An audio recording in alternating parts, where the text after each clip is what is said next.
Hey everybody. So I have a few trades to report. There's, I guess, one of them is a major trade, I would say. The other one is semi, and this the one minor trade I think is a minor trade. But I've got three of them, and that's all right here at Talking Habs, Talking Hockey, um, where everything is dedicated to the Habs and all things hockey. Yeah, I'm a Habs channel, but it's the trading deadline, so I'm reporting on trade deadline trades. So if you want to see more stuff like that, head down there, subscribe, ring the notifications bell, and that's going to get you your, I always say daily fix of Blue Blanc Rouge, but if you're not necessarily a Habs fan, your daily fix of hockey videos. And while you're on the way down there, if you like the video, give it a thumbs up. And I'd love any comments that you may have also down there in the comment section and about these trades, what you think they mean for the teams and your opinions on them, and that's right there in the comment section. So I think I'm going to go like from the the smallest ones to the biggest ones. So the first trade I'm going to talk about is the Cody Eakin. The Winnipeg Jets acquired Cody Eakin from the Vegas Golden Knights for a conditional fourth round pick. And the condition is that if Winnipeg makes the playoffs, I guess, and or they re-sign Cody Eakin because he's a UFA at the end of the season. The draft pick becomes a third round draft pick in the 2021 draft. So not this season, not this draft in June, but the next June. Yeah, I wrote that. I said that. I wrote a note that I wanted to make sure I read. So he's a UFA, like I said. So during the summer, he is 28. This year, apparently not a great year for him. He's 4 goals, 6 assists, 10 points in 41 games. He has 102 goals, 130 assists for 232 points in 578 games played in his career, and that's with the Capitals, the Stars, and the Vegas Golden Knights. He was a third-round pick in 2009, so I think he's a serviceable player. Not a big offensive player, but he can produce offense at times. They gave up relatively nothing to get him. So for Winnipeg, I think it just sort of bolsters their. Usually you say that about defense, but it gives them a little depth. He's a guy who could help out in a top nine. I would think he's be in a top nine role, probably a third line player. And I just think it's a good move for them. They gave up nothing to get him, so that's always good when you don't have to give up a roster player or anything of really import. I mean, it's a third or a fourth round pick. It's not, not a huge thing. So the next trade to announce, and this happened yesterday. I'm a little late to these. The Eakin and the Ondrej Kase trades were today, but Alec Martinez was traded to the Vegas Golden Knights from the LA Kings in exchange for 2 second-round picks in the I believe in 2020. I'll have it down here. So he's a left side defenseman. They gave up, it's right here, a 2020 second rounder and a 2021 second rounder. No conditions on them. Martinez is signed through next season, and he has a $4 million cap hit.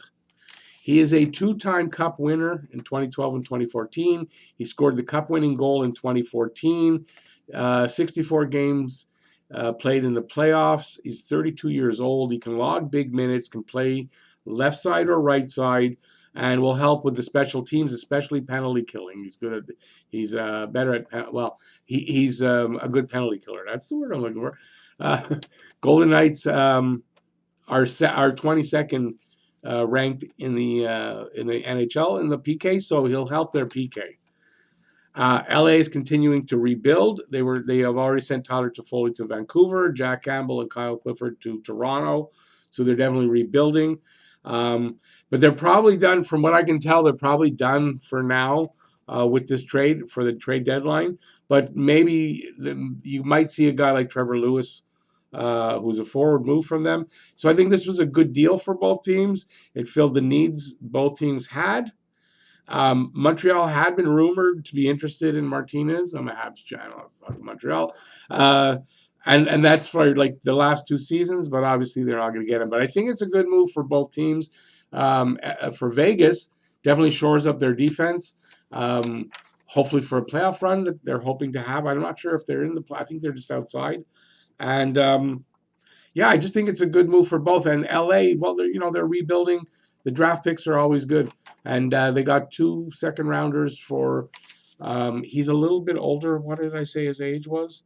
32, I think. Okay, so he's 32 years old. He's not a young guy, so I think it was a good deal for both. So now the third trade, that's the bigger one. The Anaheim Ducks sent Ondrej Kase to Boston. Cachet is a nope. That was somebody. Okay, it's who they got. Anaheim gets David Backus, so Boston gets rid of a big contract. They get a good prospect in a right shot defenseman, Axel Anderson. He was a 2020 first round pick. No, I can't. And a 2020 first round pick. Sorry, it's late in the night. So it's a first rounder. Won't be a low run. I mean, it's going to be near the end of the round, but still a first rounder. A really good, from what I can tell, a really good defensive pick prospect. And Boston retains 25% of Backus's contract, so it's $6 million. It's got 1 year left on it. So it's one of those. Montreal did this a couple of times. You take a bad contract from a team, and they give you something good for it, right? So, although listen, Boston is getting Ondrej Kase. I think he's not Chris Kreider, but I think it's a different direction than Chris Kreider. They're obviously out of the Chris Kreider race, and probably out of the race for Kyle Palmieri.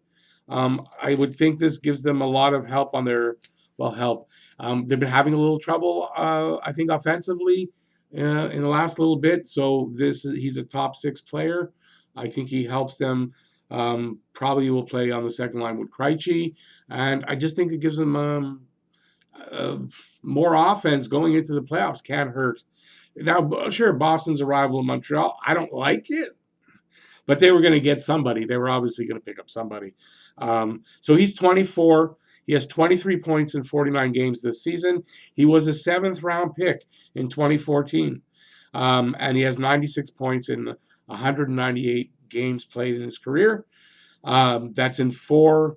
This is the problem, I imagine, with him, is that every year he's had injury problems, so he might be a little bit injury prone.